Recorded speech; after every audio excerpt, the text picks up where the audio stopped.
Hello আমার মিষ্টি বন্ধুরা, তোমরা সবাই কেমন আছো? আশা করছি সবাই অনেক ভালো আছে আর আমি অনেক ভালো আছি। তো বন্ধুরা, আমি ভাবলাম যে আমি সারাদিন কি করি না করি, চলো সেইটাই আজকে একটু তোমাদের সঙ্গে শেয়ার করি।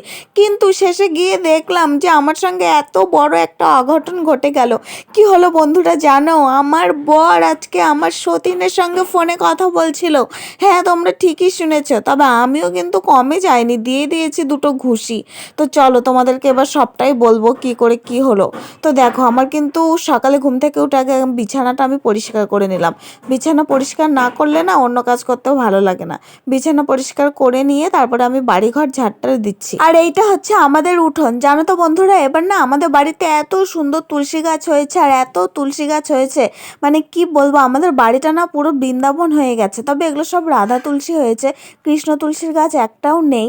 আমি খুঁজছি চারিদিকে, যদি পাই একটা নিয়ে এসে লাগাবো। শুধু কিন্তু তুলসী গাছ না বন্ধুরা, অতটুকু জায়গার মধ্যে না আমরা অনেক কিছু গাছ লাগিয়েছি। আমরা অনেক কিছু চাষও করি ওইখানে, বলতে পারো শশা গাছ লাগিয়েছিলাম, প্রচুর শশা খেয়েছি গাছ থেকে। এছাড়াও আমরা মূলোর গাছ লাগিয়েছিলাম, শীতের সময় পালং শাক লাগাই, আরও অনেক কিছু লাগাই। একদিন সব তোমাদের সঙ্গে শেয়ার করব। আর ফুলের গাছ তো আছে, পাথরকুচি, অ্যালোভেরা, বিভিন্ন গাছ আছে, সেগুলো সব তোমাদের সঙ্গে একদিন সময় করে শেয়ার করব। তো দেখো বন্ধুরা, আমার কিন্তু তোমাদের সঙ্গে গল্প করতে করতে ঝাড়টার সব দেওয়া হয়ে গেছে। এখন আমার বাসন মাজাও হয়ে গেল। আর এগুলো হচ্ছে আমার বরের জামা কাপড়। রেগুলার আমার জামা কাপড় থাক আর না থাক, আমার বরের জামা কাপড় থাকবেই, এইটা আমার রেগুলার ডিউটি হয়ে গেছে।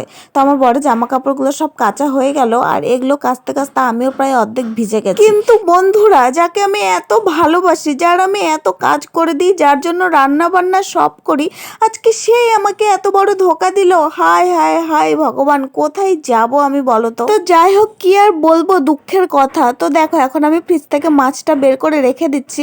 আর এখন আমি স্নানে যাব। স্নান পুজো করতে করতে যাতে মাছের বরফটা ছুটে যায়, সেই জন্য আমি আগেই বের করে রেখে দিলাম। আর আমার স্নান করা হয়ে গেছে, আর এখন আমি একটু সিঁদুর টিঁদুর পরে নিচ্ছি। আর একটা কথা বলি, মাঝখানে কিন্তু খুব ট্রেন্ড চলছিল গলাতে সিঁদুর পরা। অনেকে জেনে পড়ছিল, আবার অনেকে না জেনে পড়ছিল। তবে আমি কিন্তু জানি গলাতে কেন সিঁদুর পরতে হয়। সিঁদুর 5 জায়গায় পরতে হয়। আচ্ছা, তোমরা যারা যারা জানো না আমাকে কমেন্ট করে বলো, তাহলে আমি তোমাদেরকে জানানোর জন্য একটা শর্ট ভিডিও নিয়ে আসবো। সিঁদুর 5 জায়গায় পরতে হয়, আর 5 জায়গায় পরার আলাদা আলাদা মন্ত্র আছে, সেগুলো কিন্তু আমরা বেশিরভাগ মানুষই জানি না। তো তোমরা যদি জানতে চাও আমাকে কমেন্টে বলো, আমি কিন্তু ভিডিও নিয়ে আসবো। তো দেখো, আমার গোপুসোনা কিন্তু ঘুমোচ্ছিল, আর গোপুসোনাকে ঘুম থেকে তুলে আমার পুজো টুজো করা হয়ে গেছে। আর আমি এসেছি রান্নাঘরে, এত তাড়াহুড়ো করে কাজ করছি যাতে আমার বর এসে গরম গরম ভাত খেতে পায়, সেই জন্য। তো আমার মাছের ঝোল করা হয়ে গেল, আর এখন আমি একটু চিংড়ি মাছ ভেজে নেব। আজকে করছি মাছের ঝোল, আর বাঁধাকপি দিয়ে চিংড়ি মাছ দিয়ে একটা ঘন্ট করব। তো আমার চিংড়ি মাছগুলো ভাজা হয়ে গেছে, আর এইদিকে দেখো বাঁধাকপিটা কেটে রেখেছি। আরও 2-1টা আইটেম রান্না করার আমার ইচ্ছে ছিল, কিন্তু যেহেতু সময় নেই, আজকে একটু লেট হয়ে গেছে, তার মধ্যে ভিডিও করছি জন্য আরও দেরি হয়ে গেছে, সেই জন্য দুটোই রান্না করলাম। বন্ধুরা, সারাদিনে তো তোমাদের সঙ্গে কথাই বলা হয়নি, এখন সন্ধ্যা হয়ে গেছে। ওই, কার সঙ্গে কথা বলছো তুমি?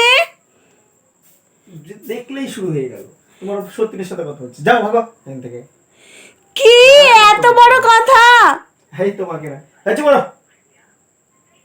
তোমাকে আমি মজা দেখাচ্ছি, দাঁড়াও। কালকে দেখা করে দেবো। তোমাকে দেখা করে নিবা, তোমাকে আমি মজা দেখাচ্ছি। আচ্ছা বলো। বন্ধুরা, এখন আমি আমার বরকে এখন সেই মজা দেখাচ্ছি, আর তোমরা ততক্ষণ তাড়াতাড়ি আমার ভিডিওটাকে লাইক আর শেয়ার করো। হ্যাঁ, আর এখন আমি ওকে মজা দেখাচ্ছি। ওর তো এখনই আমি ছাড়ো তো তুমি। ওই আস